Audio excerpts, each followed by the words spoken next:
Hey everyone, welcome to my channel. Today I want to share a story that reminds us that true wealth is not measured in money. A son who chased wealth, a mother who never stopped loving. But when greed boils over, will forgiveness be enough to heal the wounds? Watch the shocking tale of love, betrayal, and redemption. A scream echoed through the grand mansion in Lekki.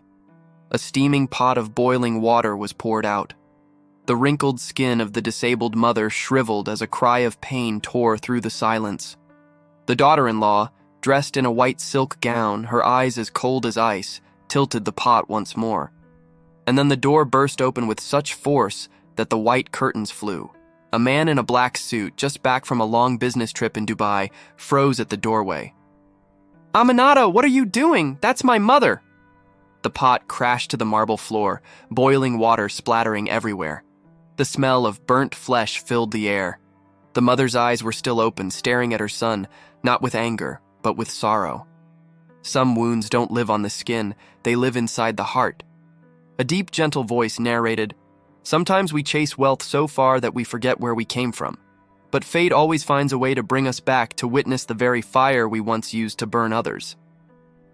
You are watching African Tales, where every story is a mirror of mercy, love, and conscience.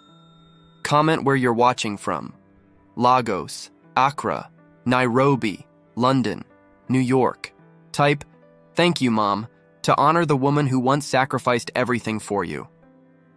Don't forget to like, share, and subscribe to AfriTales to watch the full emotional and shocking story and to discover the fate of the cruel daughter-in-law and the lesson that silenced the world.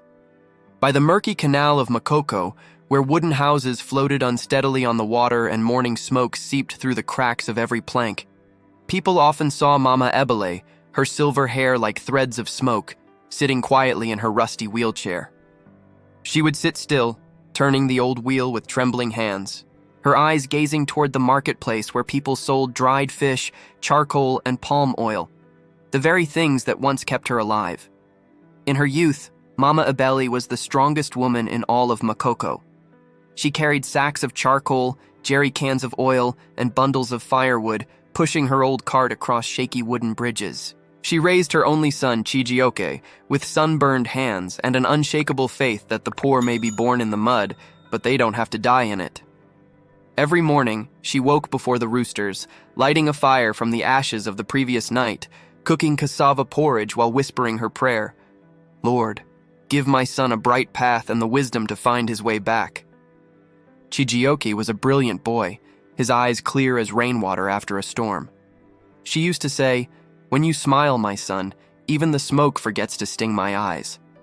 The day Chijioke won a scholarship to study in England, Makoko exploded with joy. Drums, songs, and dancing filled the floating village. People proudly called her Mama University. She smiled through tears. "He's gone, but my heart will walk beside him." Yet the years that followed were cruel. An accident on the bridge left her paralyzed from the waist down. Her old wooden cart became her home. Her charcoal stove, her only warmth during rainy nights. Neighbors helped when they could, but her world grew smaller with each season. Every evening she sat by the doorway, watching people pass. One day a boy selling roasted yams stopped and asked, "Grandma, why doesn't anyone visit you?" She smiled, eyes far away. People only return when they remember their roots, but when they forget, all they see is dust on the road. At night, she turned on her old radio, the only gift Chijioke had ever sent home. Whenever she heard news about oil companies and wealthy businessmen, she would smile faintly. Maybe my son is somewhere like that now. Then, one day, a postman knocked on her door with a letter bearing the name Zion Petroleum Group. Her hands trembled as she opened it. Inside was a photograph of Chijioke standing beside the president, dressed in a white suit, smiling proudly. Below it read, "For a brighter Nigeria." Her tears fell onto the photograph, mixing with charcoal dust on the table. She whispered, "Your light is shining so bright, my son. But do you still remember the little flame that once kept you warm?" Then came the rainy nights. The canal swelled, and the damp smell filled her house. She wrapped herself in a blanket, listening to the thunder in the distance, softly singing, If you ever return, I'll tell you about the fire that never went out. One morning, the sound of a car stopping outside her hut caught her attention. 2 men in black suits appeared. Madame Ebele, yes, that's me. We've been ordered to take you to Victoria Island. Your son is now a billionaire, Mr. Chijioke Ebele. She froze. 10 years of waiting, and at last, her son remembered. Tears rolled down her trembling hands. The old wheelchair rolled slowly toward the gate, its wooden wheels creaking over the wet planks. The whole of Makoko stopped to watch. Everyone knew that a poor mother was finally being taken to paradise. But what Mama Ebele didn't know was that the place awaiting her was not paradise, but a palace of pride, where a wealthy wife would see her as nothing more than a stain on marble floors. And within that grand mansion, a pot of boiling water was waiting to test the heart of a son who once swore he would take his mother to where she truly belonged. The glossy black Range Rover turned through the automatic gates of the Victoria Island estate. The Lagos sunlight glinted off its windows, sliding across the marble statues at the entrance. When the car stopped, Mama Ebele sat motionless in her wheelchair, eyes wide like a child lost in another world. Before her stood a mansion that blazed like a palace, white walls, blue-tiled roofs, and tall marble columns carved with precision. From the back garden drifted the faint scent of lavender, so distant from the charcoal smoke that had once wrapped around her life. Chijioke stepped out of the car, his black suit immaculate, sunglasses reflecting the evening sun. He bent down to hug his mother, his voice trembling with pride.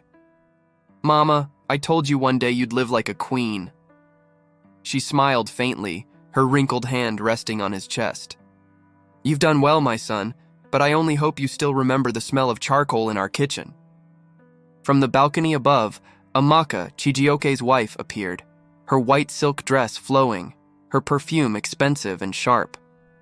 Her eyes swept over Mama Ebele quickly, then paused on the rust stains of the wheelchair. "Welcome, Mama," she said in her crisp British accent. "We've prepared a room for you. Sorry, it's downstairs. The upper floor isn't ideal for wheelchairs." The words were polite, but the distance in her eyes was colder than porcelain. Mama Ebele was wheeled into a room at the end of the hall. It was small, tiled, and cold, white with a modern painting on the wall. No window to the garden, just a single pot of purple orchids on the table. It was meant to be elegant, but it lacked a heartbeat. That first night, the dinner table glowed under candlelight. Glasses of deep red wine shimmered. Chijioke spoke about oil deals, investments, and million-dollar contracts. Mama Ebele sat quietly in the corner, her frail hands trembling as she held her spoon. She tried to tell a story about Makoko, about the neighbor who helped her light the stove during hard years. But before she could finish, Amaka interrupted her. "That sounds lovely, but Chijioke and I have to discuss the Dubai partnership tonight." Silence fell. The soft clinking of forks on porcelain plates filled the air. Chijioke forced a smile and said gently, "Tomorrow, Mama." She nodded, her eyes reflecting the candlelight like small, trembling tears. Days turned into quiet isolation. Each morning, a young maid placed her food at the door and disappeared.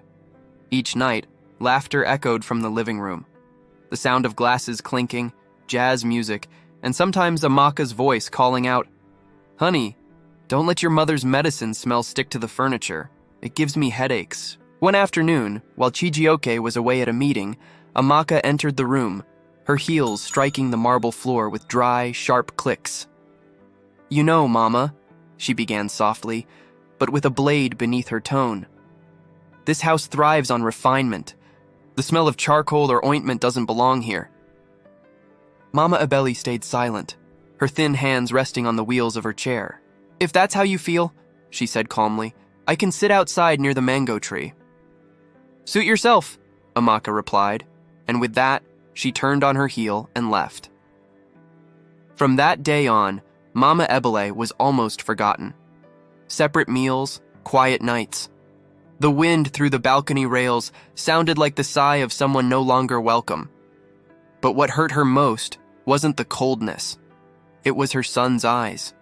Whenever she called him, he still smiled, but there was a glass wall between them.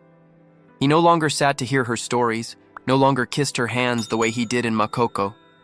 His words had become measured, precise, like a man talking to shareholders, not his mother. One rainy night, she heard thunder rumble and smelled the wet earth seeping through the cracks of her door.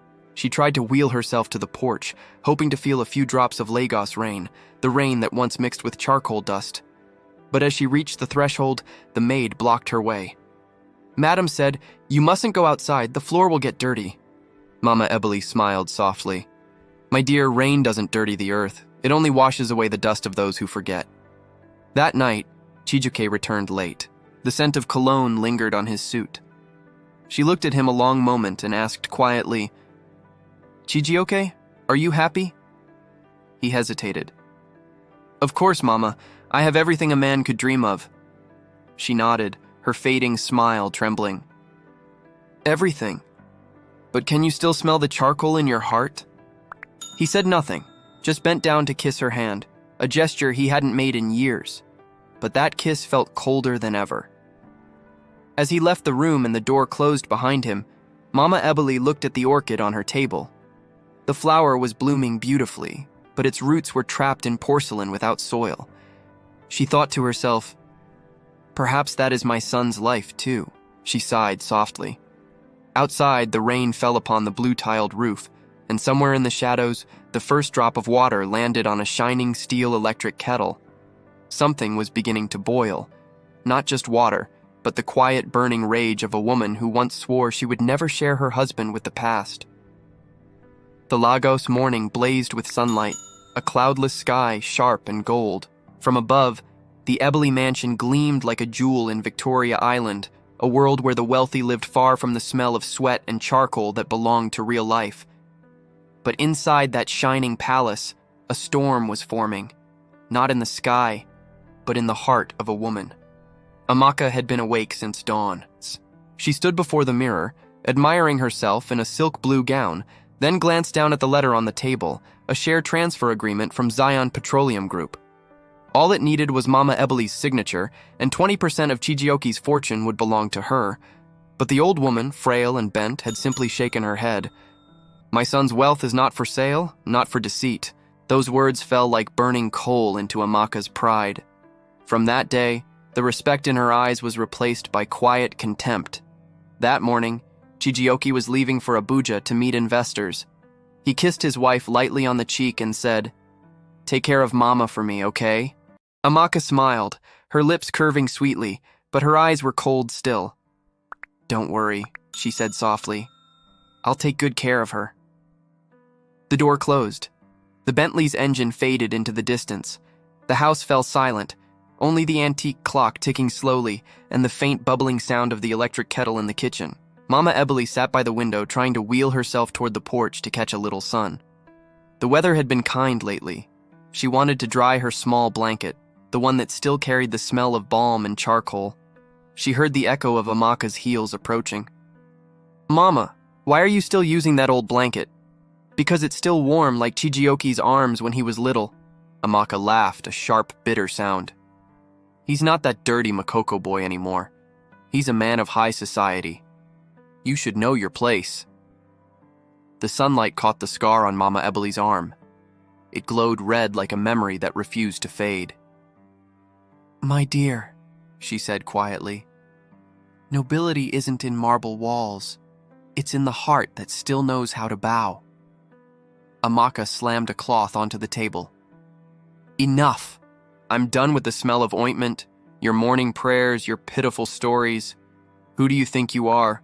Just because you're his mother, you think you own this house?" Mama Ebele tried to wheel back, but the wheels caught on the thick carpet. Amaka stepped closer, her hands trembling, eyes burning with hate.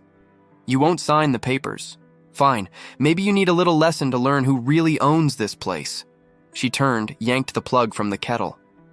Steam burst out violently, swirling in the air like a brewing storm. "Amaka!" The old woman's voice quivered. "Don't do this!" "Shut up." Amaka lifted the kettle. The steam curled upward, glinting white in the sunlight.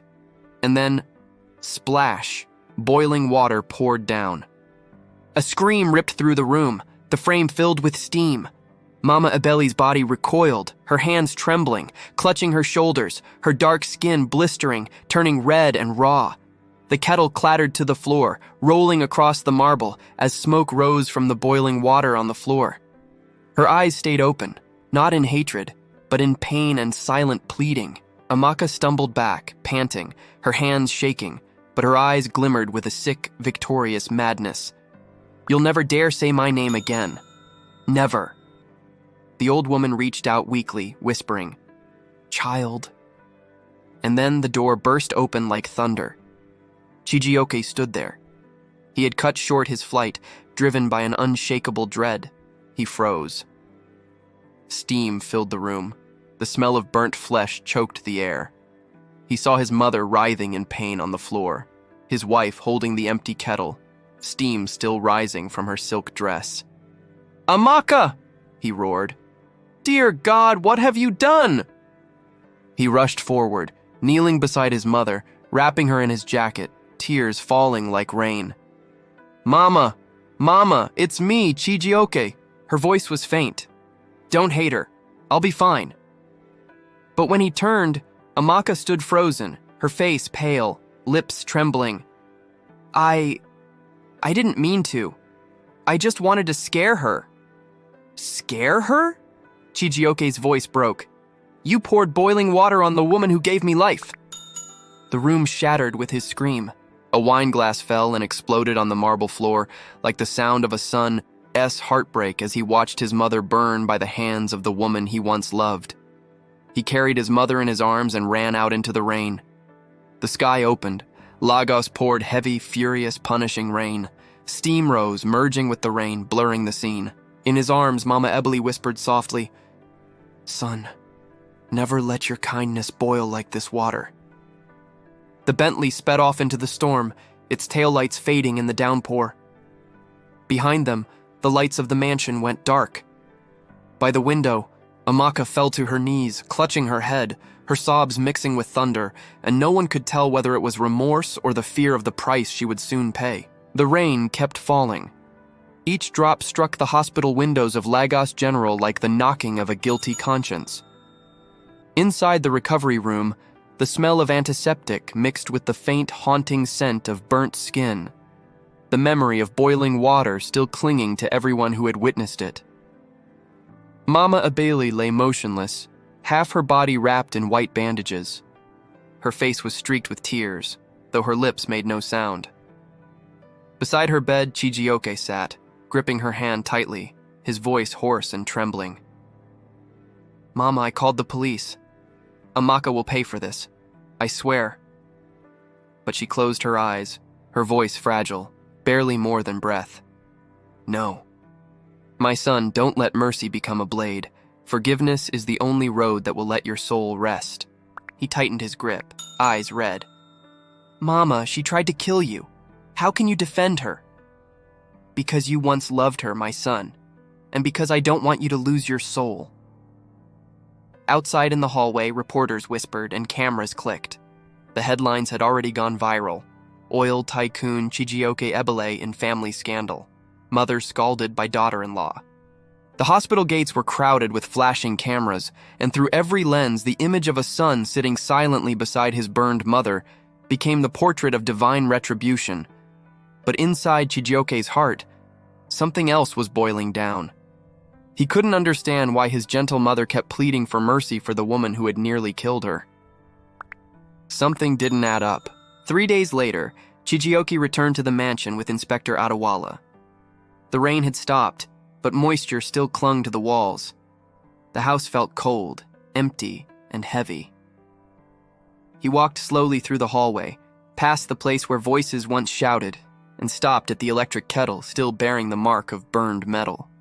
The inspector opened his laptop, connecting to the hard drive from the security cameras. The screen flickered to life. "Let's see what really happened," he said. The footage began to play.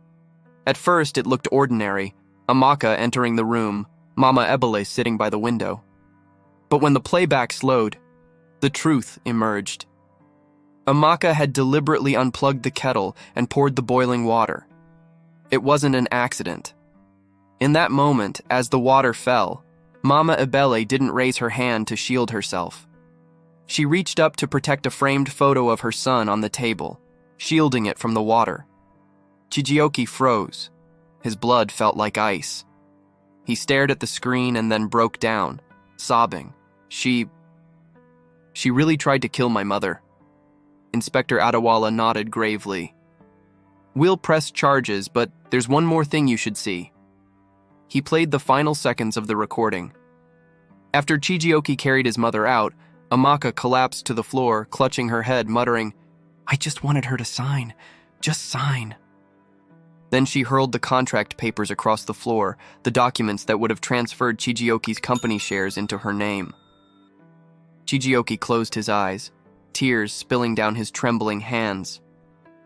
I brought ambition into my home, and it burned my mother. When Mama Ebele awoke, she looked at her son. The warm hospital light reflected off her wrinkled face, each line etched by time. "My son," she whispered, "don't let anger drag you down. Rebuild, but with compassion." He held her hand, voice breaking. "Mama, I saw everything. You were betrayed. What should I do?" "Turn your pain into light, my child. Don't burn anyone else. Only those who forgive are truly strong." That evening, Amaka was arrested. The media swarmed the station, cameras flashing. But when she saw her husband, she broke down crying. "Chijioke, I just wanted you to love me like you love your mother. I was afraid you'd leave me." He looked at her, tired, hollow, emptied of rage. "You left yourself behind the moment you poured that first drop." Later, Mama Ebele was wheeled into the hospital courtyard. Sunlight rested softly on her white bandages. The wind carried the fresh scent of rain-soaked earth. Chijioke sat beside her, holding a purple orchid pot from the mansion. "I brought this from the house. I want to replant it, this time in real soil." She smiled, eyes gentle.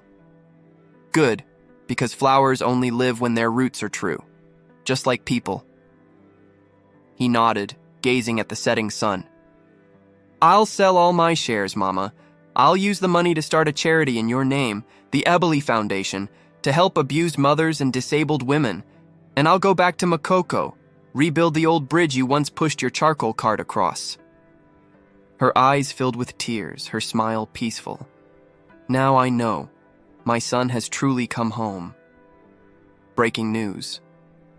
Oil tycoon Chijioke Ebele resigns from Zion Petroleum, launches foundation for poor women and the disabled.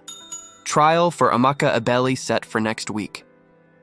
And in a small wooden house in Makoko, people hung a black and white photo of Mama Ebele with the words written beneath, "Forgiveness is the fire that purifies the soul." Then the drums began to beat slowly as the narrator essay voice faded. Some burns heal on the skin, but others burn deep in the heart, and only love can soothe them. And when the boiling water cools, we finally see who truly carries the warmest heart. That morning, Lagos was cloaked in a heavy gray stillness.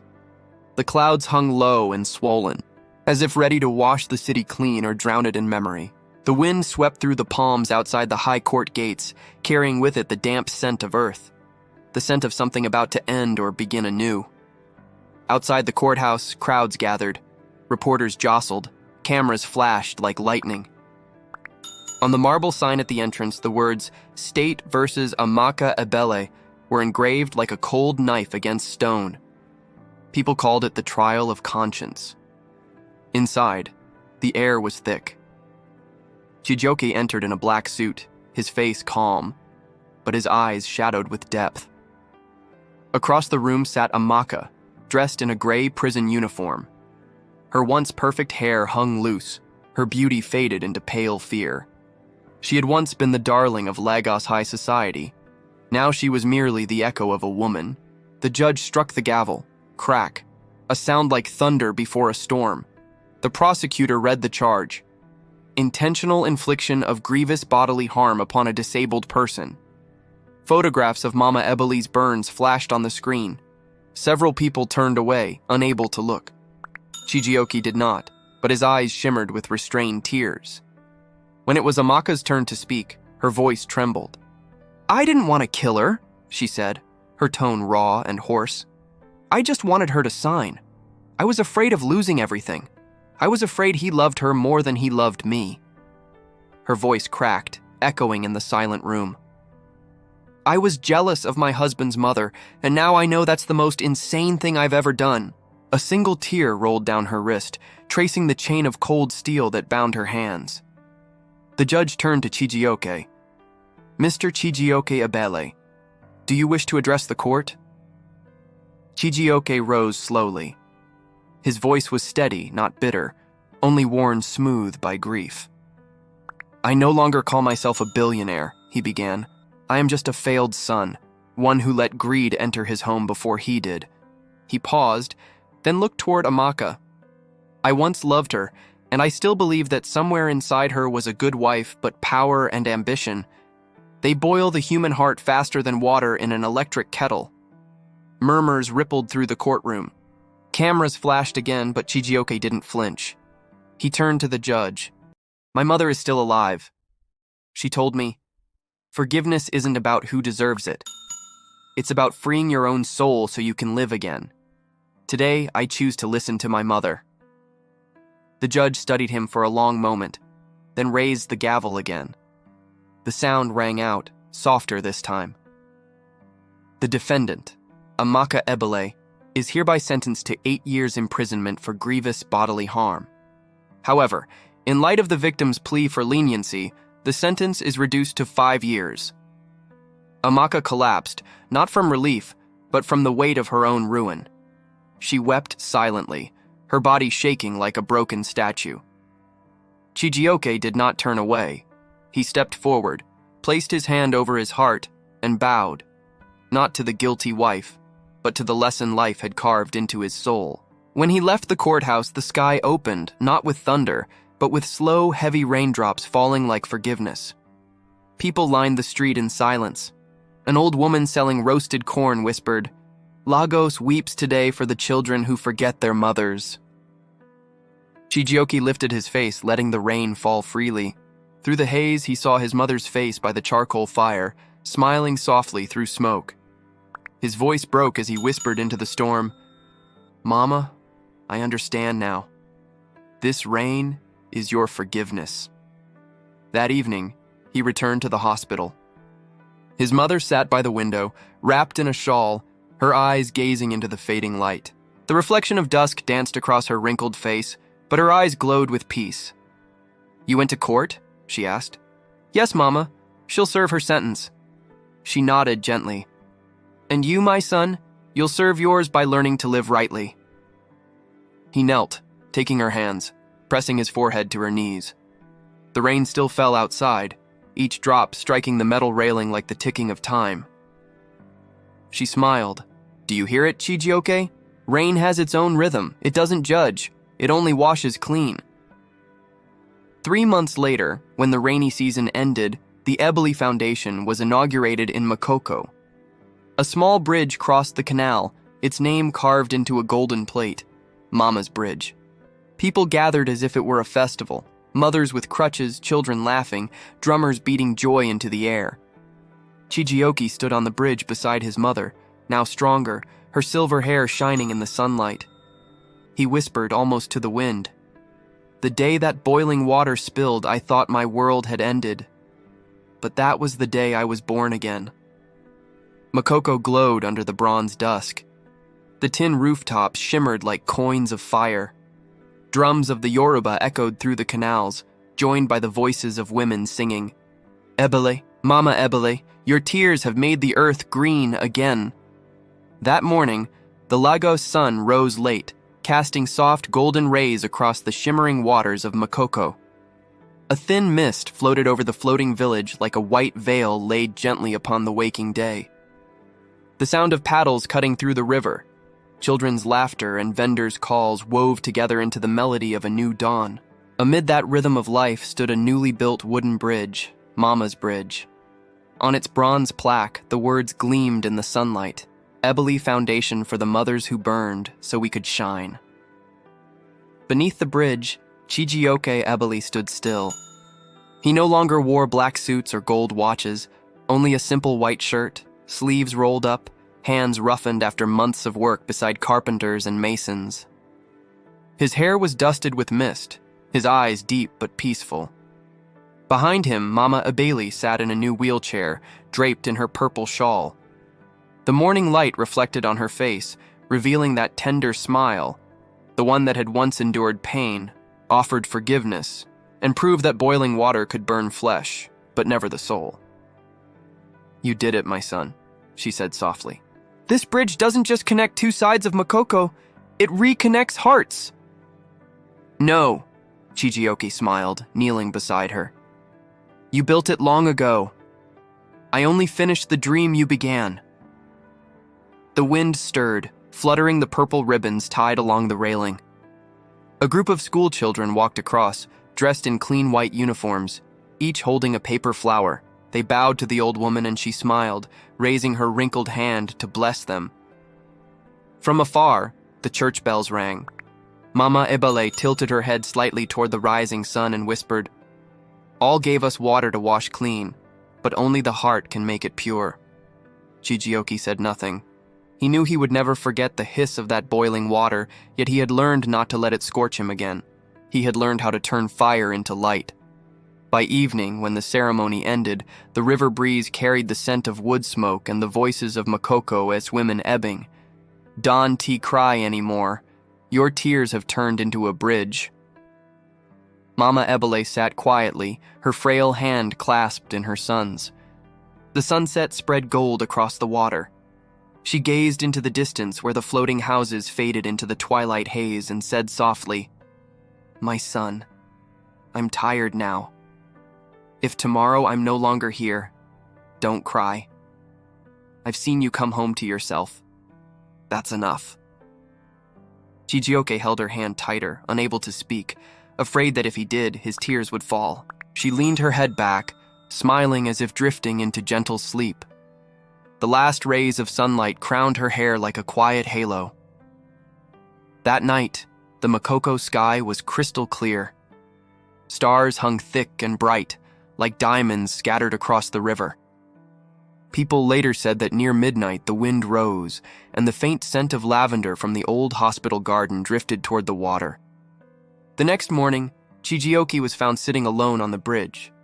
His mother's purple shawl rested beside him, light as a final farewell. Years later, the Ebele Foundation had become a symbol of compassion. It didn't just aid abused mothers.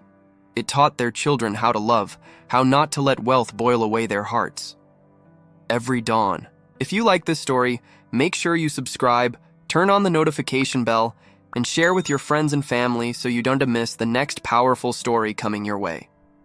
Drop a heart and comment, like and subscribe my channel, and visit my channel for more interesting stories videos.